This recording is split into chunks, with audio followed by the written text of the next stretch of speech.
Dear Venerable Sir, Dhamma friends, we are going to have today's Dhamma talk.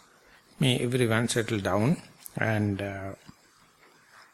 give consent with 3 times sadhu, sadhu, sadhu. Namo tasse bhagavatu arahato samma sambuddhasse. Namo tasse bhagavatu arahato samma sambuddhasse.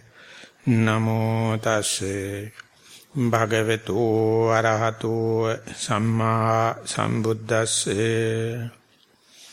Punnaca parang udaayi akkhata maya savaka patipada yatha patipanna me thawaka sattva-bojjhangang bhavinti ti. Dear Venerable Sirs, Dhamma friends, gradually the Buddha is presenting yet another reason, including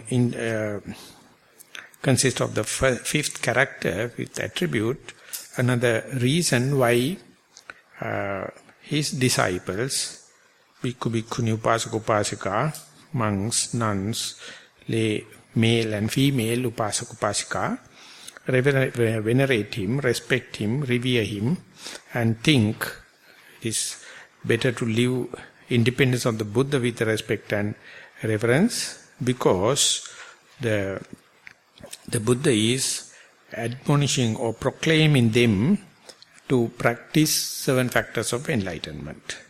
So, in order to present these 7 factors of enlightenment, this particular sutta, the Sakuludaayi Sutta, totally presenting all the 37 factors of enlightenment.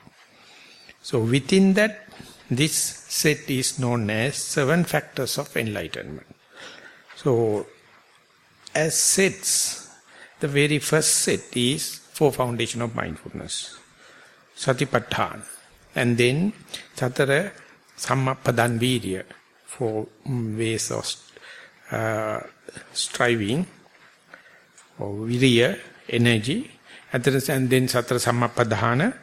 There are also another set of 4, the ways for success, and then 5 faculties and 5 powers. So that means 22 factors by then you have encountered. And now with all this background, history, the next stage is along the progress of a yogi, that is 7 factors of enlightenment.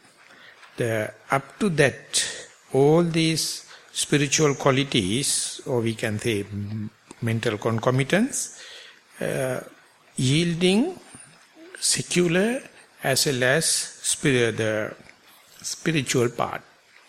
But now onward, reaching more and more towards the spiritual side and leaving little by little aside your worldly gains or secular nature in your meditative practice. So, when the teaching of the Buddha or the dispensation of the Buddha going to the Western world or to other areas, they often check and worried and concerned about the secular benefits of this teaching. So therefore, early parts, they are very easily understand, appreciate, and you find up till it come up to the Sattva-bojjhanga, 7 factors of enlightenment, it is rather linear. You can easily understand how it is leading one to the other.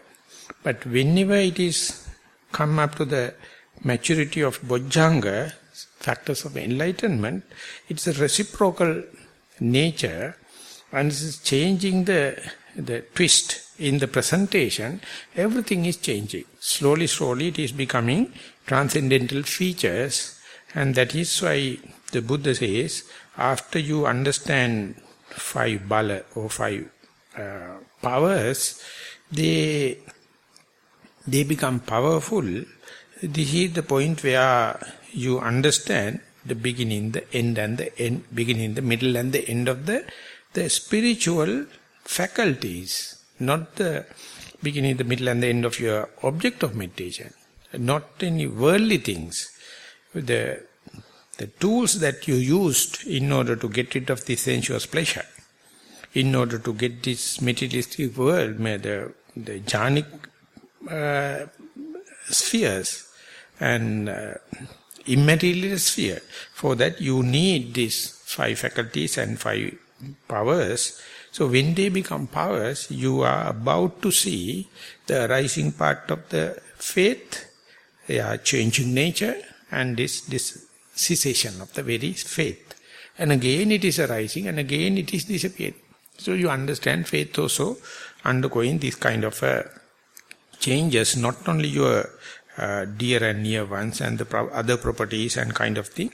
So you have to have so much of maturity to see that very good qualities that you develop are also subject to this impermanent nature, and it is leading to suffering. And only if you can appreciate and understand the soullessness or non-governability or uncontrollability, so only such person can understand the disappearing part of mindfulness, the disappearing part of concentration, the disappearing part of wisdom, and still be contented, not to dishearten.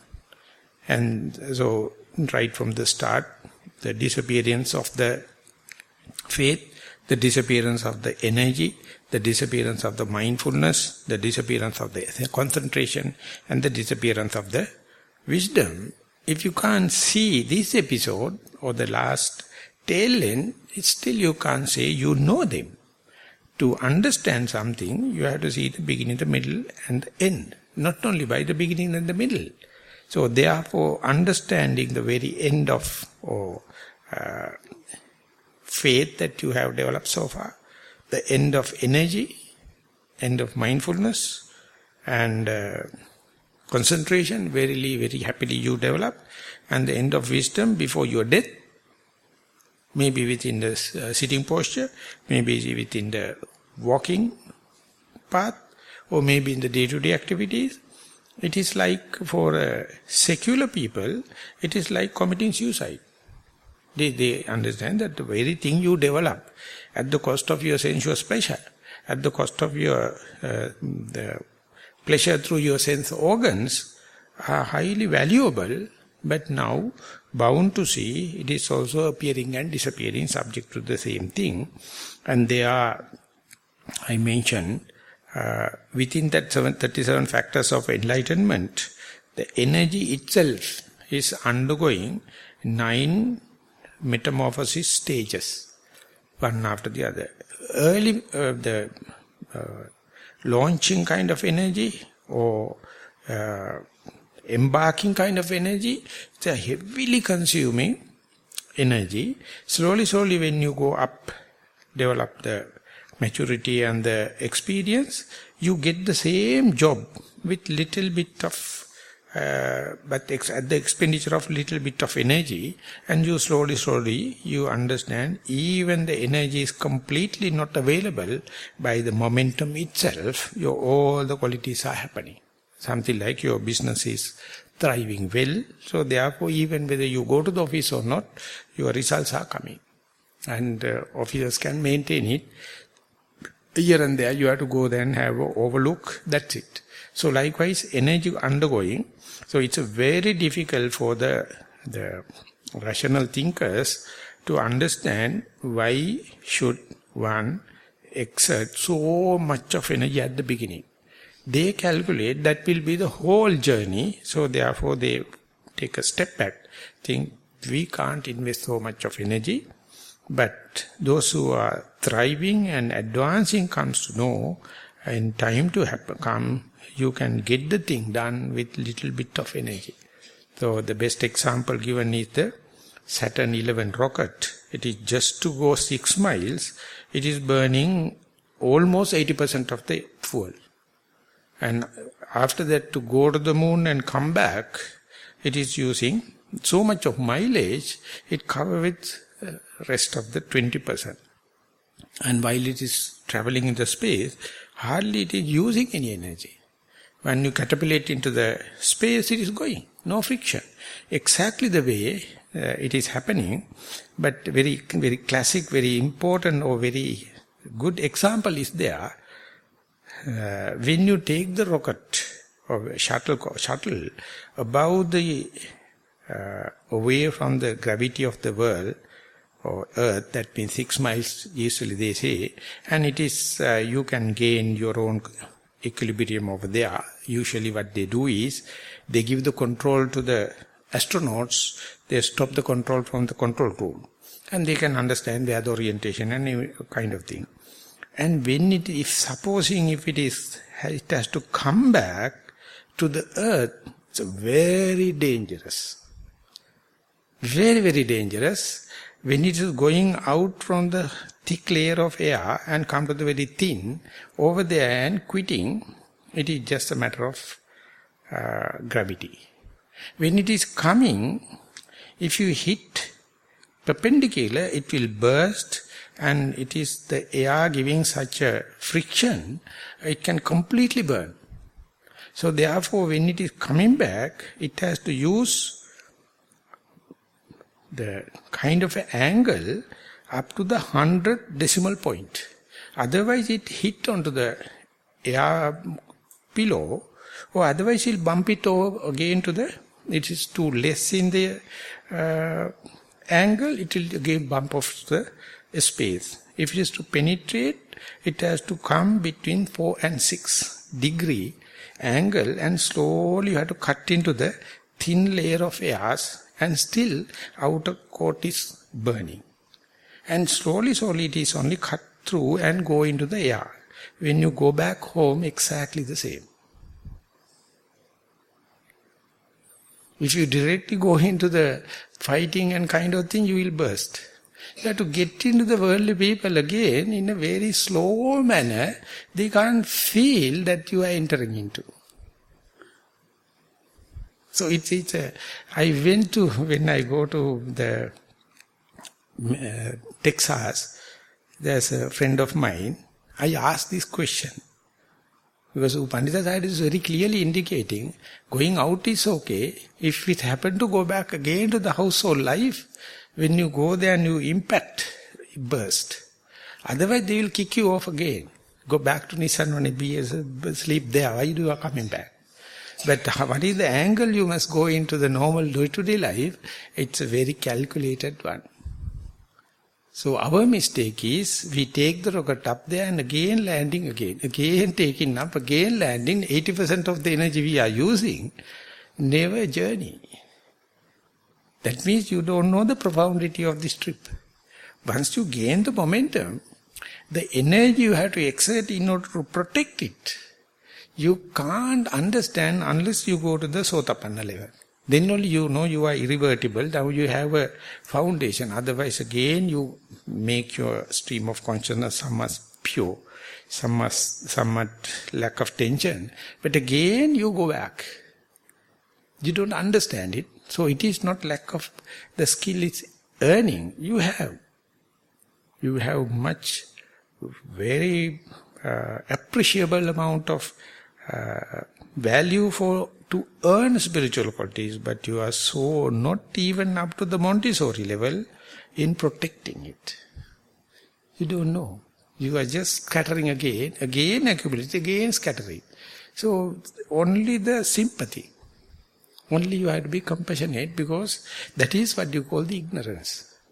That's what you call the desire for you back at home to the sensuous pleasure. And washing and again put into the mud. And again washing and again put into the mud. Hoda made dana in Sinhala we call. So therefore this example what I cited with respect to the energy is on the way, onward journey. But when you're coming back, you don't know how dangerous it is to enter into the thin layers and slowly come into the dense layers, and how it is happening. It's very, very technical aspect. So therefore, mind you, when you are talking and behaving with the non-meditators, It is more difficult than meditate and association with the meditative people. And if you do not know that there may be some accidents. So that is up to each of you. Be humble, be innocent, and be beginners. Always try to assume, as a beginner, there won't be much of a problem. But when you go up and up, less and less energy it is using. That's the main point that I was making at the Virya Bala. And then Sati also, at the beginning, you try with your wholehearted effort to understand and define what does it mean by Sati. What is it different from, how it is different from the Samadhi, or concentration, or wisdom. Very difficult. Once you come up to the Bojjhanga level, even though you are not still stream enter or fruition, you understand whatever the effort you do, you cannot be unmindful. All the time, whether you know or not, you are mindful. From morning to evening you can try, what is the point, what is the posture, what is the place that you definitely unmindful. There is no such a place on the earth. You understand whether you like it or not, ever you are mindful, but only thing you are not respecting it. You find faults telling I am unmindful, that when that person is coming I am unmindful, when such a thing happens you are unmindful and kind of thing. But there is no. Therefore you can get enlightened at any moment, any place, in any posture. There is no fixed set. So, under such circumstances, Buddha says, Satadipateya sabbe dhamma. Whatever the phenomena on the earth, mindfulness is governing. It is the leader. Only thing is you don't know. Or you are misappropriating and you think I achieved because of my saddha. I achieved it because of my energy. I achieved it because of my concentration. Or the wisdom. But if you boil down everything, it is because of the alertness, awareness or diligence. So I read the one book in our collection, the 100 remarkable characters for the 20th century. No one from Sri Lanka, no Buddhist. All people are different people. But when you read, you can clearly understand how diligent they are in their field. They don't know. They don't know this is the crux of theirs, this is the secret. But when you read, you can see. So Buddha is not limiting to Buddhism, not limiting to it. He says, he recognizes it and prescribe people, hey darling, whatever you do, keep the mindfulness as in forefront. Then no friction. The path is very clear. So that much you understand when it comes to the Bojjhanga level. From morning to evening, whole day you can be mindful. And there is no conducive places or distracting places. So conducive postures and kind of thing. Everywhere, wherever it may be, you are mindful only if you know how to appreciate and recognize it. And there you can find the people, those who are ready to accept. I try to be mindful as much as possible throughout the day. They never ask how many hours, Bhante, should one meditate in a day. What a foolishness. Morning to evening it is practice. So he says, I am Bhante practicing 4 hours. Is it enough? Then I have to say, 20 hours you are accumulating defilements, 4 hours you are washing. If it is possible, it's okay. But if you are looking at the whole meditation, whole Buddhism, whole Vipassana through mindfulness, it's a matter of when and where you are not mindful, accumulating tension, stress, defilements, and you are backward. So to do even bad things, even dirty things, when you are doing, you can be mindful. That is what I am telling. When the mind is going astray, when it is going bewildered, don't curse yourself. Try to understand I am in the wrong. I know. And the way back is mindfulness, and you know the place you have already developed. See the way back, and interesting thing is, the way back journey, it is from a sound or thought or pain or defilement, whatever may be, the taste is the same. All the defilements and sectarianism, frustration, tension is a rising part of the phenomena. Whenever you are to see the cessation part, it doesn't matter whether it is you are coming from the wholesome thing or unwholesome thing, desirable thing or undesirable thing, return journey is exactly the same. The Buddha says that is vimukti rasa. The Buddha says wherever you go to the sea and taste it, it's salty.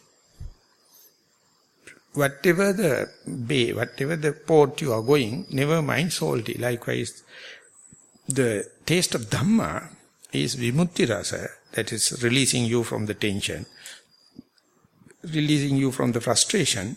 See, whenever you are on the return journey, from a sound, from thought, from whatever may be, the return journey has exactly the same. It does not carry male-femaleness. It does not carry any learnedness or unlearned. It does not carry whether you're a spiritual being or not. Therefore, as far as you are concerned about the arising part, you are serving and helping, fertilizing and feeding defilements. Whenever you are coming back from whatever the destiny, coming back to the mindfulness, or basically we can say your posture, exactly the same taste. So therefore, more and more you develop mindfulness, ultimately you understand, you try to disprove that unmindfulness. Whatever the unmindfulness you accuse is maybe power of mindfulness. You don't understand it. So once you become power of mindfulness, it is very close to Bojjhanga, Sati Sambojjhanga. That means mindfulness as a factor of enlightenment. And the Idudāyi Bhikkhu Sati Sambojjhangam Bhaveti Viveka Nisita, Viraga Nisita, Nirodha Nisita, Osagga Parinami. You develop mindfulness in a very easy way. You are not tensed. You are not chasing behind something. It is because of the momentum. Whatever you try, whatever you do, you are not worried about the success or failure. You are not worried about the pain and the pleasure. You understand throughout, am I mindful? Am I diligent to that? Then pain and pleasure, simply you will say, whenever you are in the pain, you are more diligent than in the pleasure. Whenever you are in the lost, we are more diligent naturally than in the gain. Whenever we are in the desirable state, a short-lived happiness is there. But when you are in the mishap, your whole intelligence is at work and diligence is there. So that is the point you understand. So far you hate 4 aspects of this 8 vicissitudes of the world. The gain and the lost, pain and the pleasure, and popularity and unpopularity, all kind of thing we are teaching our children, our politicians are prescribing only the gain, only the pleasure, only the good. But it never happened in the world. But when and where you come to the Sati Sambojjhanga level, you find it is 2 sides of the same coin. Which one is more conducive for the mindfulness to set in? You may easily understand.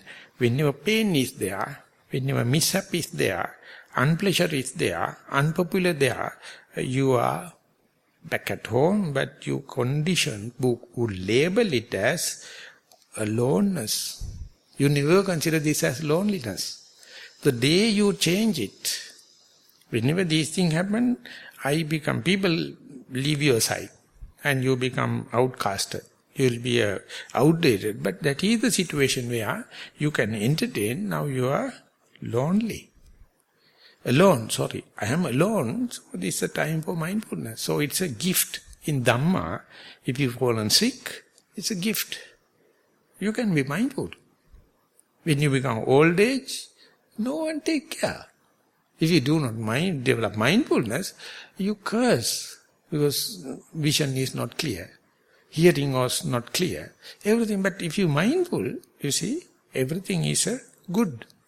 So that is how Bojjhanga level it happened. So develop mindfulness not to gain any kind of positive thing. You consider positive, negative equally. So that is why all the factors of enlightenment end up with Upekha Sambojjhanga, the equanimity. And equanimity Sambojjhanga also, you are not chasing, right? It is just happening effortlessly. So this effortless nature, even though you are gaining the maximum benefits, you find due to a continuity of your regularity of your practice, ultimately that becomes your second nature. The mindfulness is the basic thing you are going to maximize in the gain as well as the loss. So Viveka Nissitang is simply indicates it is leading to Upasama, that no tension. You never consider it as a mistake. It is nothing to regret, because all the valuation, liking and disliking based on mindfulness, and that is very difficult to teach for the people, those who are do mindfulness for secular gains. They are lost. They are always gaining something, asking something, so they can't. But those who are developing the mindfulness as a factor of enlightenment, even at the lost, you find a reason to be glad. Kind of a compassion, kind of a loving kindness you have. Each and every moment, you have the equal opportunity to be mindful. So whenever you see, you really appreciate the humanness. You are a human. That is not available for other animals, not for any other spheres, only for the human. So when and where you in the Sati Sambojjhanga level, you do it not like a regimenting, not to satisfy someone or not to gain something, and simply you can say, I practice but I do not know why. For what? Gain what? As far as you have a label or name what you are going to gain, it is second hand. It is not the original. So it appears like doing for the sake of doing. And mindfulness is the one you are going to maximize. That is called Bojjhanga level. Now you are inclined to the enlightenment. And you are just about to get the dawn light of the enlightenment. You are no more. Things are happening, you can understand. That's why it says it is Viveka Nissita, and it says it is very peaceful seclusion, but it says kind of a contentment. It is happening because of your regular practice. So any subject or any skillfulness, if you see the expert people, they don't take much of effort. Due to their practice, they do it in a very skillful way, we're using the least amount of energy. One day the Godwin mentioned, when we was in Nilambe, he went to USA and found a very young girl, and household, he is Godwin's friend, and young girl used to come and talk, and she's talking this guy, that guy, you guy. Godwin, we are talking Godwin Ayya or something like that, but he told, never mind. She came and told and asked, where were you? I went for swimming. And Godwin told, I never swim, I don't know how to swim. If you are teaching me how to swim, how can you tell me I am just a bumpkin coming from Sri Lanka? He says, any person can float on the water with using the least amount of energy, he is the best swimmer. That is the 7-year-old girl's interpretation, the best way swimming. So Godwin says, you see that she knows, not only the swimming, she knows how to teach. Godwin is 70, she is 7. That is the way.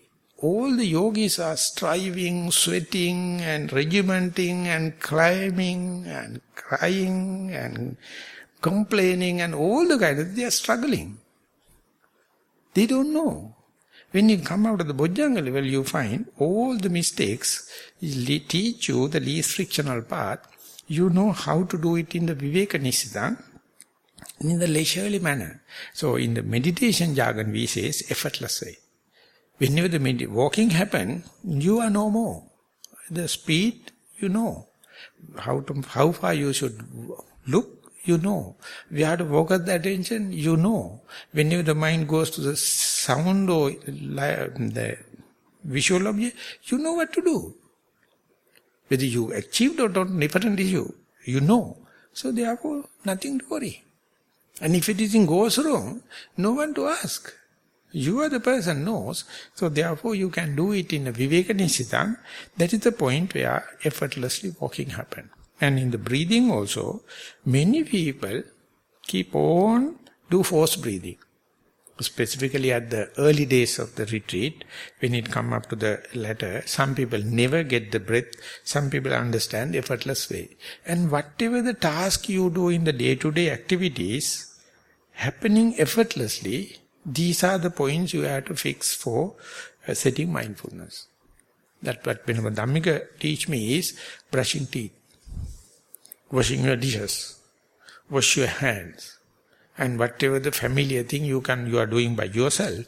And when it is happening, all of a sudden, you meet yourself. You become self-aware. While you are in the walking, all of a sudden, in the midst of all thinking and listening and all the distraction, I am back on my posture. Likewise, Viveka-Nissarana, Viraga-Nissarana means nothing appear delightful. Eventfulness gone. But things are happening, so it appears like boring, but you can clearly understand you are advancing more and more towards the mindfulness, and less the stream of consciousness is with defilements and less tension. So you have to negotiate it. If you are to become dramatic and eventful, so much of defilements. And enthusiasm is there. That is called motivation theory. You have the motivation to have dramatic thing. But when and where you go to Viraga-Nissarana, it is not so dramatic, it is dispassion. Then there is no motivation for that. So you have to have this motivation that is not secular. The secular people stop at that level. And they find boring, they find monotonous. But the spiritual person or seeking any transcendental, they find this as a good sign. You are not more socializing. You confine to yourself and SMS. Whatever you do it slowly. Whatever you do mindfully. And whatever you do, listen to your own sounds. It is so, bring the attention back at home. How much unwanted noises you are making. If you are making such noises, whenever you sit, even the dogs are barking. People are coughing. Rains are raining. But if you know how to listen to your own sounds, that sounds won't disturb you. You can understand within a day how much unwanted noises we are taking. So whenever the Buddha visiting another place, this is a stock phrase it says, all the other people says, hey, you see that the Buddha is coming this way, don't talk. If he is talking, he will never come back. If you keep silence, he will repeatedly come. His coming is good. So therefore, please be silent. Please be silent. So because he has given that atmosphere, not only the Buddha, even the disciple of the Buddha. If the other people wish to invite him, the silence is there. So whenever the atmosphere becomes silent, you are naturally mindful. So therefore this viraga, you have to deal with this, the motivational theory. Anything you do motivationally, it is a defilement. It is utterly leading to suffering. Something happening, no defilement, no commitment, no volition, no will. Therefore, our motivation may be due to one's own sensuous pleasure, to have more visual objects, to have more visual sounds, smells, taste, comfort or touch, and the pet ideas. So you are motivated. That's called kama tanha. Or maybe you are exerting too much for your family members, or your religious organization, or your future, or your other places, that motivation was called bhavatanha. More and more you have kamatanha and bhavatanha, more and more you have disappointments. That is what's called vibhavatanha. So therefore, if you have least amount of appointments, you can have least amount of disappointments. So you understand in future life, when you are organizing, viraga nisitang, it appears like less dramatic, no much of eventfulness, no much of motivation. But you measure it, I am more mindful, less and less tension, less and less frustration. And people may be not appreciating, even your rational mind will not be appreciating, but these things are measurable in this very life, but not in the secular measurement. It's going beyond. That's the point the secular people stops. They are motivated by sense pleasure or your dear and near one's happiness, but here it is completely come into transcendental. Go for viveka nisitang, viraga nisitang. No much of motivation, SMS is always applied. Nirodha nisitang, you see only the disappearance part of the event. You are not carried away by the appearance or starting point. So when and where you to see something inaugurating and starting, stand in ceremony, standing on ceremonies. But when you are to see the disappearance part, it's rather natural. All the auspicious time and everything is for the starting. Standing on ceremonies. How many hours in our life we have spent on this kind of nonsense? Each and every time we are burning candle in both the sides. But whenever you used to see the cessation part, it is the worldly people say it is unauspicious. It's not to talk about that and try to keep it away. But just see, they are completely natural. Whatever the destiny it is on the return journey is exactly the same taste.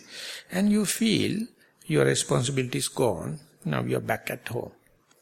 So this is called Nirodha Nisitang. That means cessation. About to see the cessation. And when and where that cessation to be presented, the people meditate on the secular expectation, they find they can't understand. That is not they can't understand, they hate it. They do not wish to understand. They want to start something, they want to get inaugurate, they want to stand on ceremonies, they want to do regimentation. But the Nirodha is the utterly law of nature, the law of the mind. It is happening, but you are very vigilant. Vassagga parinami, anything you are ready to give. Even the very mindfulness that you earn, the binoculars you earn, you are ready to give. So when that is going, Dhammavichaya Sambojjhanga is very dramatically, you are, every one of us, reading Tripitaka and getting notes and reading it and refix and see the matrix, all we call my bag of Dhamma. The Buddha said that also you have to one day relinquish. No one will happy to hear that all Dhamma we accumulated before the enlightenment, you have to relinquish it. Otherwise, the attachment to the Dhamma itself will bring you back to the worldly sense in a mysterious way.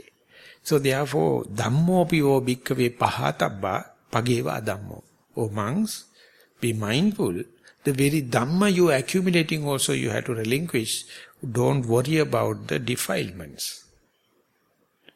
Very classic example given in the commentary regarding this Dhamma we are learning. Everyone thinks that is something precious and we have to keep it. But at a time it has to relinquish. It says that imagine there's a big river between two provinces and governed by two different kings. And the province that you are living, the king is very, very arrogant and about to kill you.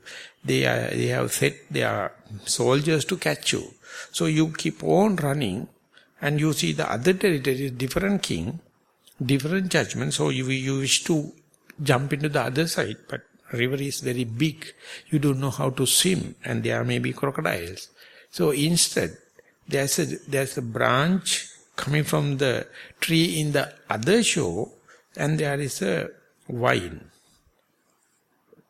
falling, and it is more towards your shore. So the way you run, with the momentum, if you jump into that vine, it will swing. When you swing to the other furthest end, you have to relinquish it. Otherwise, the very same swing will you bring back to the same shore. So at the till, to the last peak, you have to hold it in such a way, otherwise you fall into the river. But at the end, you have to relinquish it, so you have to understand the grip. That grip must not be unrelinquishable. The grip is such, so therefore each and every Dhamma you have to hold it in such not in an unrelinquishable way, hold in such a way. Very difficult, specifically for the secular people. They are everything gathering, everything accumulating, but the way the Buddha is presenting, you have this Dhamma on the utility value. Nothing more than that. When the purpose served, you are leaving it. Just like a raft you are making to cross the river temporarily, and once you go into the dry land, Buddha says, you are a fool if you are going to hold it and walk in the dry land also. Either you can let it flow and keep it in the other shore. So Dhamma also like that. So when we think about our family members, our properties and all the kind of thing, whether you like it or not, at the end, it will go to a hand of an unknown person. They will never carry out your policies. Never. That is called appyadayada. Whatever you give, they will use it. They will never give the due values. So they have to give up. And I mean, it's a common sense. Exactly the way Dhammajiva Sambojjhanga, you are learning with so much of scrutiny, but at last that is also to give up. And the way energy, each and every time when you start, maybe in a sitting or retreat, so much of energy you need. So therefore, as a beginner, do it. Whenever it is come up to a certain maturity, you have to relinquish noting. You have to relinquish exerting energy. You have to let things happen in the effortless way. So then only the Piti Sambojjhanga kind of rapture can happen. It is how swiftly you can change from one gear to the other without knocking, without getting ignition. If you can shift into the one gear to the other, that's where the piti comes. Whenever necessary, you exert energy. When it's not there, you know how to drop it. And knowledge also the same. Then piti sambojjhanga. So these early three, Dhammavichaya, Viriya and piti, always arousing energy. So whenever you feel lethargic, when you feel sleepy or slimy, the Buddha says, use these three. Dhammavichaya, remember or recite some of it interesting part, so your energy will be mobilized. And Virya directly related to your sleepy nature. And the piti also, if you have ever experienced earlier, facilitating, you can mobilize your mind. The other three, passaddhi, samadhi, upekka, is calming down. So Sata Bojjhanga is mindfulness at the beginning here. All the other three are in opposites, and you must know how to balance it. So the Buddha gives the example, when you are kindling fire, you must understand you have dry wood and dry air and blow. Then only you can kindle fire. But if it is too much, you have to put the wet cow dung or not to blow. That kind of way you are calm down the fire. Exactly the way you have to understand with the mindfulness, whenever you are excited, agitated, to calm down. It's not the other people calming down, but your mind. Whenever you have become lethargic and slimy, you know how to energize it. So Bojjhanga, and in between you have Passaddhi Sambojjhanga. Passaddhi means it is calming down and settling. The Burmese people, they say this is the factor, this is the mental factor directly related to the mental and physical healing. Without passaddhi, doctors can't do anything. You have to get the settling down mindset. Then only the healing happen in the body. So passaddhi sambojjhanga only appear in this set, in the bojjhanga, and that is what when Buddha is reciting Venerable Maha in Bojjhanga Sutta, and Buddha himself is asking to give a reminder regarding a passaddhi. It's a calming down, settling. Then only the body can heal something. So therefore, all the anesthesia or any attending, all the kind of thing is giving the passaddhi or tranquility to the mind, then mind knows where to go. So therefore, in the meditation, if you are regimenting, you are destroying passaddhi. Whenever things happen effortlessly, passaddhi naturally sets in. So each and every time, when the passaddhi is there, you have to understand it, but you have to understand that passaddhi also undergoing changes, anicca, not permanent. So whenever necessary is happening, and no much of a desire or no much of a passion for passaddhi, you know how to utility value of the passaddhi, and if you once develop within you, you can go and wish the other person's health. Or by reciting Bojjhanga, you can provoke passaddhi on the other person. So therefore you have to have abundance of that. And when that is happening, you can do a distance healing by focusing to that particular person. But if the other person do not have virtues, the link is not so strong. So the telepathic connection to happen, the other person also should have kind of a acquaintance with respect to the mindfulness, then very easy to give the healing power to the other. So therefore, when we are practicing as a group, in America, what they do is, they never call as Buddhist circles, they call mindfulness circles. They are not practicing in one place, they allocate daily at 5 o'clock. They are each individually sitting in their own place. If someone need any kind of a special attention, he send my email or a telephone call telling, after the sitting, please radiate metta to my mother. My mother is sick. And the tangible results. They are practicing in different places. They have a relationship, mindfulness connection, and asking, it's a spiritual one. I am also practicing 1 hour. Please, you may also sit there and radiate metta. That particular person is sick. So this is the way it is happening. And it's like a conscious army. They are never doing any violent thing. And passaddhi. So when it is happening, this is the first time in the meditation, effectively you going from the secular side to the spiritual side or transcendental side. That means you are learning unshakable mind. Bojjhanga is leading to upekha. That very upekha also you train, you learn, viveka nissita, in a leisurely way, in a very peaceful way. You are not chasing behind upekha. Because upekha never happen whenever the causative factors are there. So you give maximum conducive condition, and whenever upekha happen, you use it. And if it is not there, you are not much tense. You in a effortless way, and no much of attachment to the upekha, because you know it is not at your command. And if it is disappearing, upekha is disappearing, nothing to worry. It is not disappearing forever. Again it can come, and ready to give up. That no attachment for that upekha. It's very, very subtle.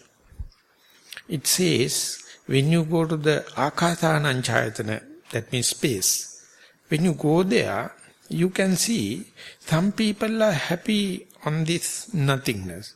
Some people find no orientation, no memory, not comprehensible, so therefore they are happy with the object. So there are two attitudes. Some are happy with space and the calmness, and others are happy with the object. Imagine The person who is happy with the calmness, if it is not coming, it is causing unhappiness. He is successful in meditation and he can go into the calmness, but have kind of superiority with respect to the object. They prefer calmness. And next time when you go there, if the calmness is not there, you see, end up with suffering. And the person who is have the better valuation of the object, they are more to the materiality.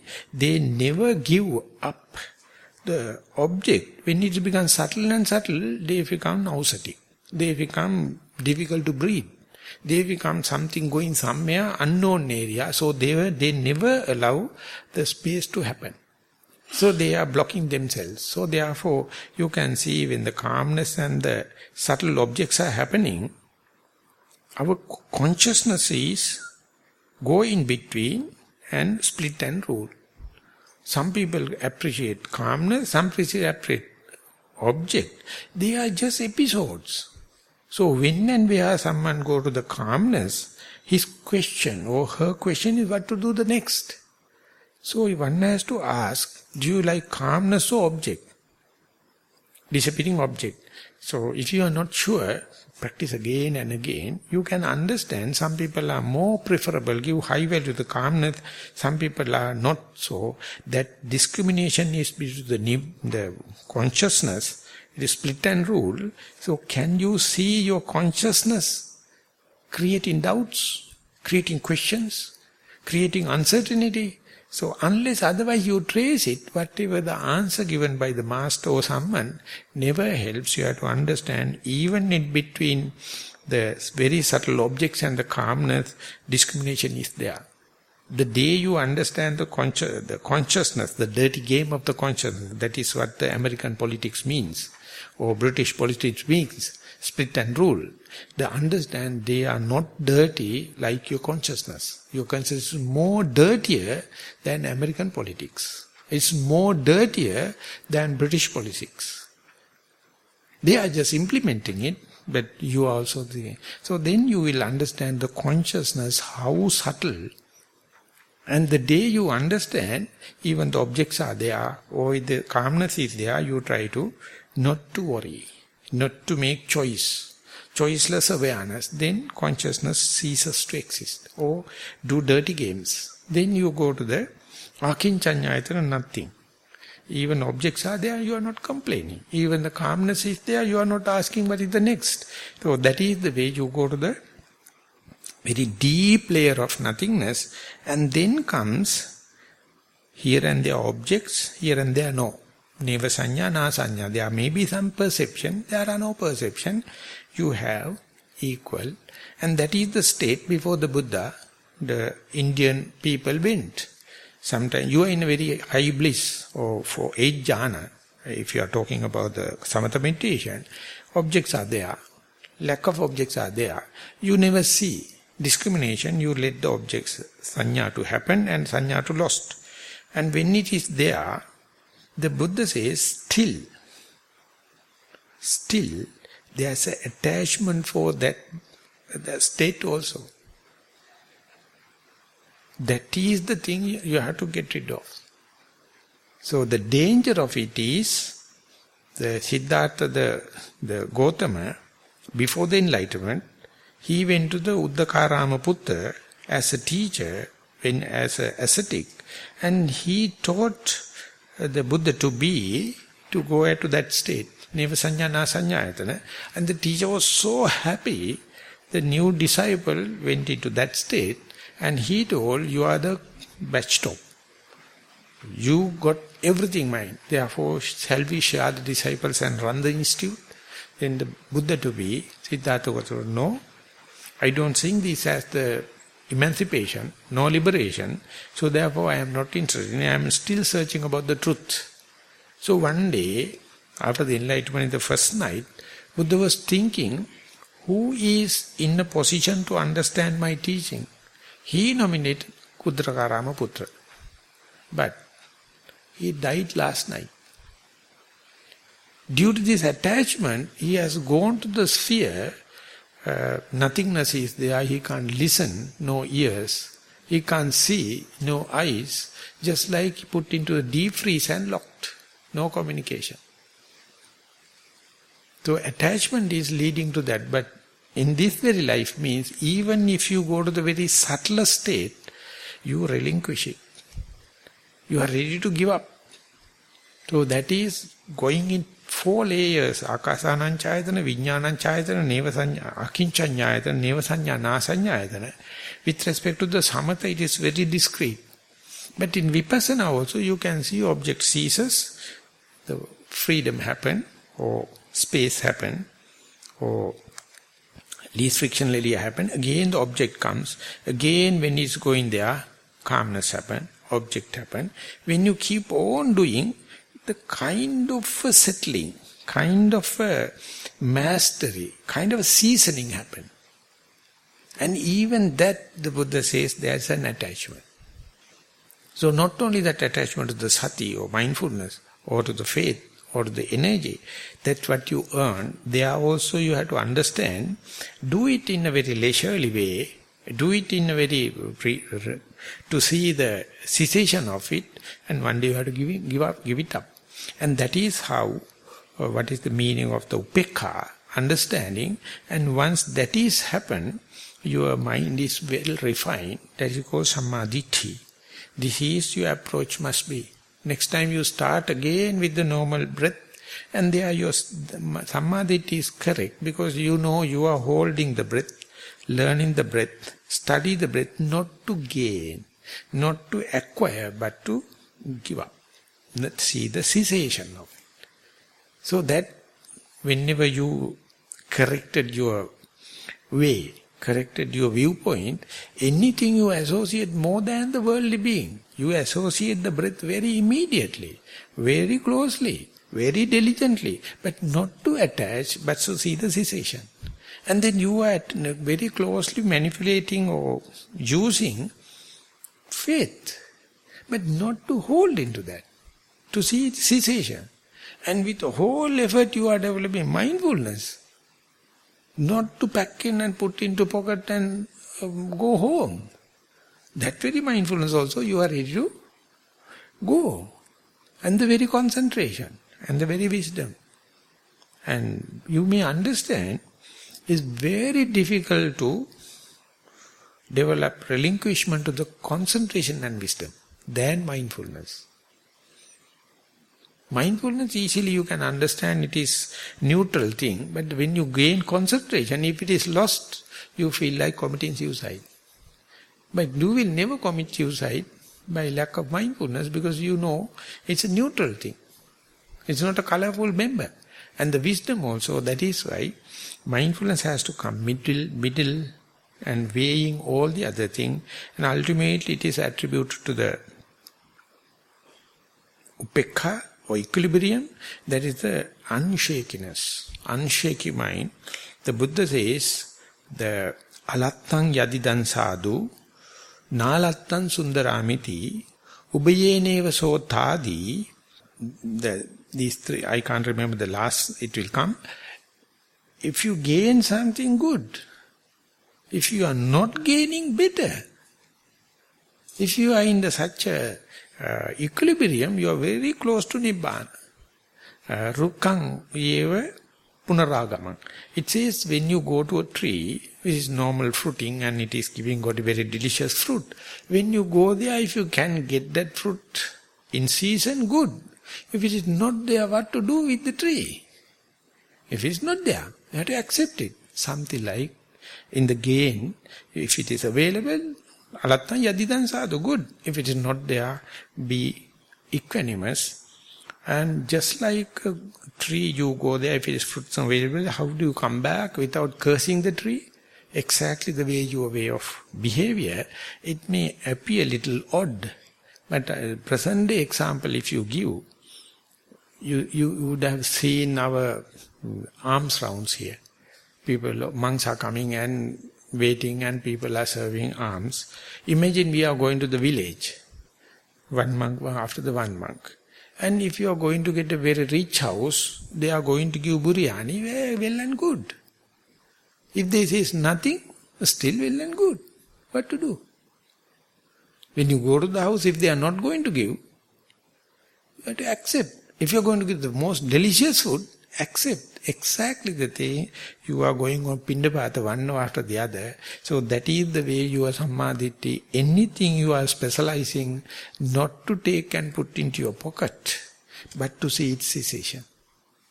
So therefore Buddha says, to have the proper sammaditi or broader view or correct view, that you have to understand the sensuous pleasure A to Z. Without going into the sensuous pleasure or understanding it, you can't relinquish it.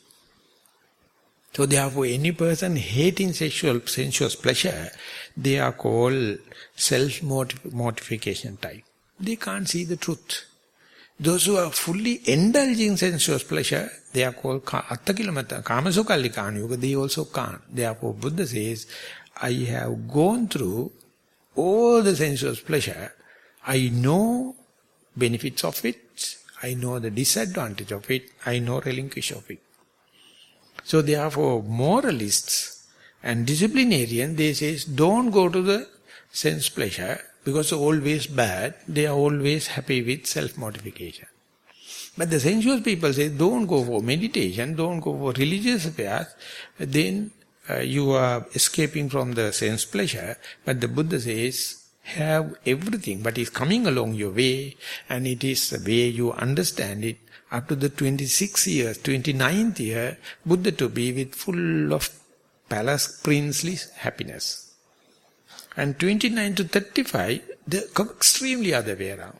Complete self-mortification, then only he knows. Then only he can talk about the human suffering and human understanding. So therefore, Pandita Sayadaw says, those who have gone through it, monks, they are fully qualified. And lay people come and say, that is none of monks' business. Who the hell can prescribe the monks' business? Because monks are the people going through whole syllabus. Lay people still not go to the water, they are on the dry land yet. Therefore they don't know we are the disciples of the Buddha. Buddha is making us more qualified and not make us lack of limbs. It's give more energy. You gain energy, you go through it. Not only that, then you go to the Rupa Loka, about how to handle breath, how to handle the rising and falling, how to handle the left and the right, and masters. And not to claim mastership is to relinquish, and breath disappears. Rising and falling disappears. Even the left and the right disappear. Then you go to the space. And they are also more than Neil Armstrong. Meditator is astronaut. Whether you like it or not. But they know. We know sense pleasure, we know materialistic pleasure, rupa pleasure and arupa. But unlucky enough, present day Buddhists, they say arupa loka is only for samatha yogis. They departmentalize. But vipassana yogis definitely, easily they can understand when and where the breath ceases to exist. Whether you go to arupa jhana or not, this is something experienceable under your very nose. You should not go to the samatha master and get the signature telling you got the 6th jhana, 7th jhana. Not necessary. When and where you go there, you understand you are not in the sense pleasure. You are not in the material, you are now immaterial. So even then, if there is any attachment to that, so therefore the Buddha says this body has 3, cocoons. Olarika kaya attapatilabha, rupa attapatilabha, arupi attapatilabha, manomaya attapatilabha. The physical body, sense pleasure. And within that you have the breath body. You can absorb into the breath body and relinquish the breath body also, you go to the space. So 3 layers, very classically Buddha says, as far as you are in the corporeality or the material body, you will never go to the breath body. You will never go to the space. When and where you go to the breath body, you can experience the sense pleasure. Or you can't experience the immateriality. When you go to the immateriality, you can understand the sensuous pleasure and the materiality. So they are, whenever it is go to the other, all the others you have to relinquish. The Buddha says, when you get the hot milk from the cow, it is called milk. It never called as curd, never called as cheese, never called as ghee or butter. Imagine that very thing change into the curd, you never call it as milk. You never call it as cheese or butter or ghee. And same thing change into the butter, you never call this as cheese or milk, it is butter, the same thing. So you can't understand being in the sense pleasure. What about the breath body? When and where you are in the sense pleasure, you are deprived of all the spiritual. Whenever you are in the spirituality, you are deprived of the sense pleasure. So each and every one Buddha categorically teach you not to hold into, not to possess, but to give up. Whenever that attitude, whenever that view, broader view, once you set it, you go to the breath, not to hold. Soon you pay the attention, it disappears. Pain also the same. So that is, it happens. So then you have the Samma Sankappa, that is kind of your mental attitude. You specialized all the thing, but no attachment. The specialized to have beginning, the middle and the end, that's it. Then you know what to talk and what not to talk. Otherwise, whatever you are talking, rather going to gossip. Because you have a kind of an agenda behind. To gain something. Or conceit.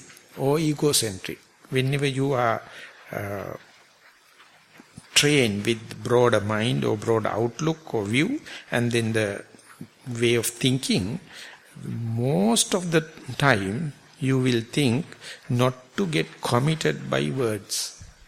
That's the way we are draining off all our spiritual qualities. More and more you preserve yourself, so much of mindfulness, so that's a SMS, slowly, mindfully, silently. When you are talking, talk enough volume for the other person to listen, but not to shake the whole building. When you are walk to step, but not to shaken the Mother Earth. We don't know, when you are closing the door, you must understand it is to close the door, not to hear that company is made the door, to hear the sound. We don't know. Even the elderly people, even the learned people, even the cultured people, they don't know. So only whenever you have the right view and right mental background or sammadhankappa, you know what to talk and what not to talk. And if you say only the human being can talk, therefore from morning to evening we have to talk, easily you can go to asylum.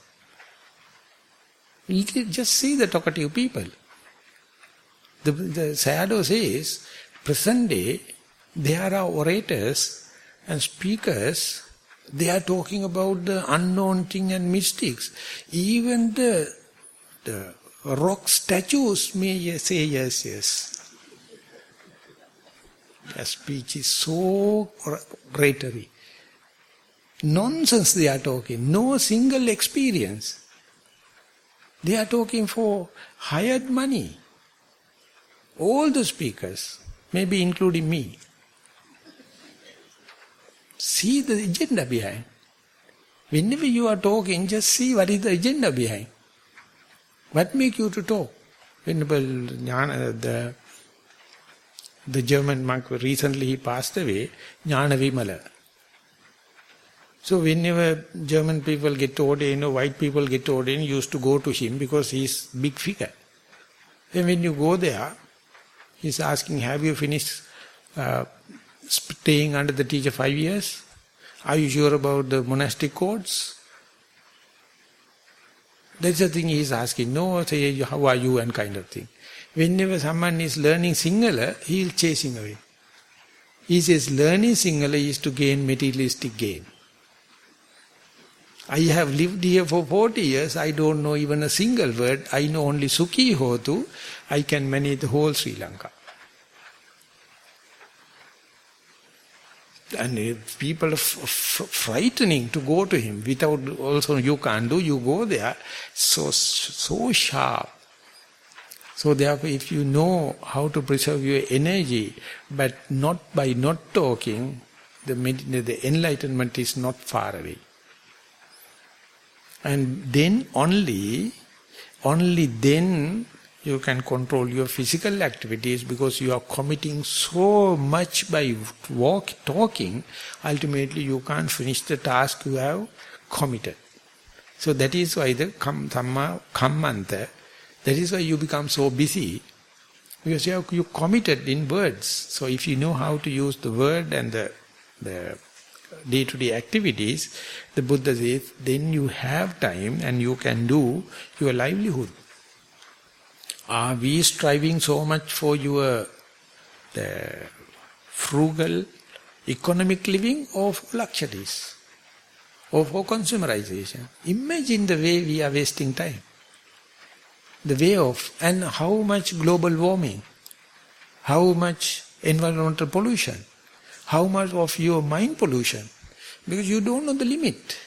So if you have the correct view and correct thinking, then if you know how to preserve the word and the deeds, you can very easily be happy with the amount of properties you have.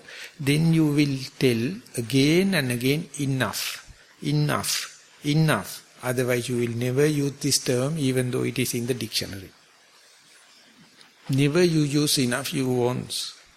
So the Buddha says, if you do not know how to say the enough for your livelihood, there is no energy for you to meditate, because your whole energy is just wasted on sensuous pleasure or in the unwanted thing. So you find you have no time, you have no energy, you have lethargic, because your words, your deeds and your livelihood, lot of refinements necessary.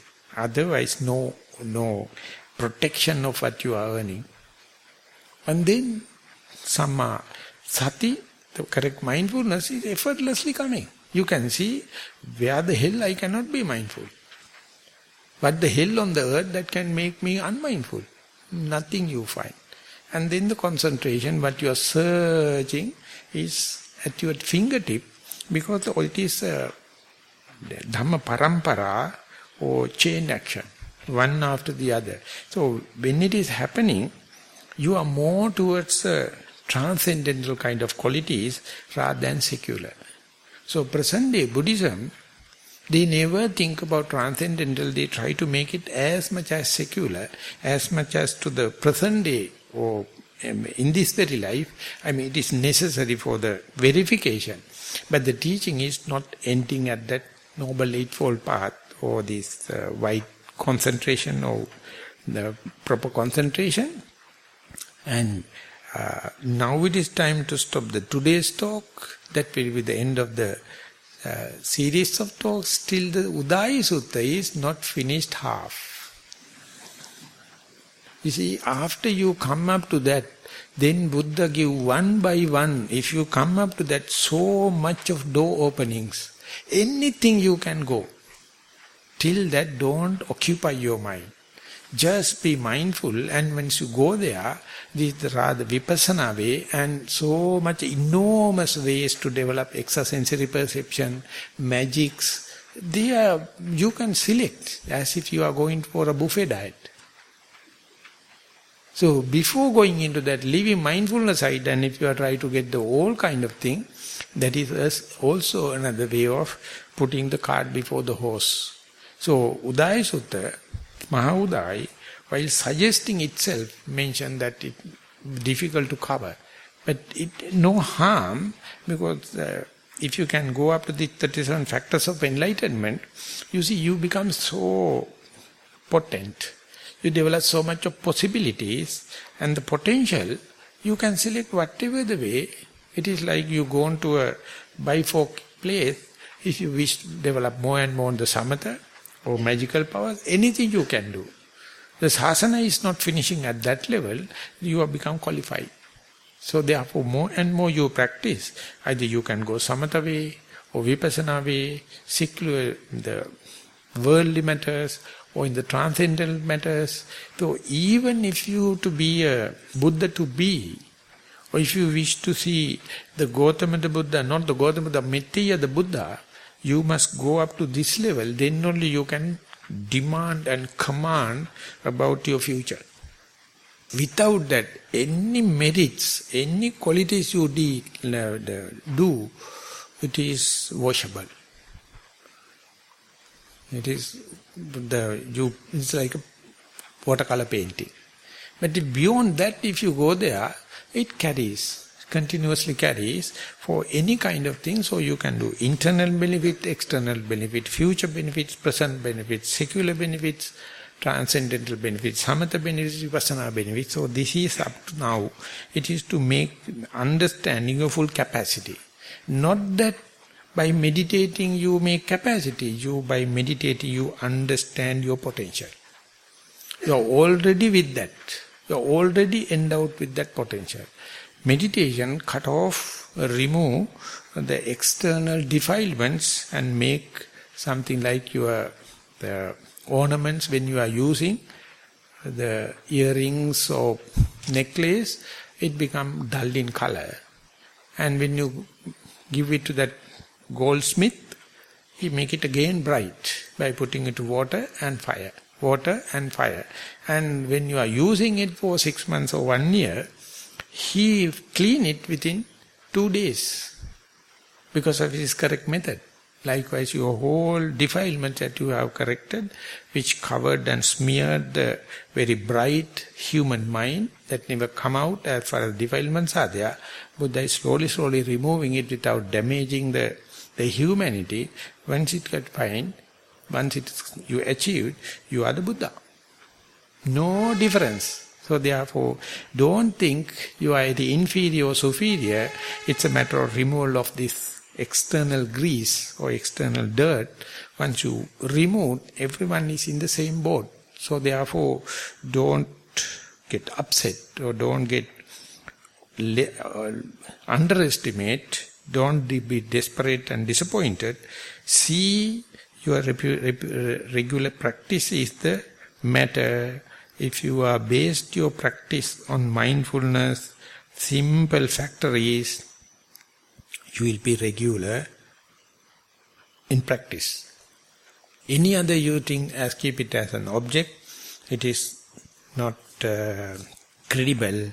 Mindfulness is so credible. So throughout the Udaayi Sutta, this is called Sakuludaayi Sutta, I try to highlight the mindfulness, even though Sutta itself is not highlighting it. But simply when you are talking about the 37 factors of enlightenment, 8 times it is happening.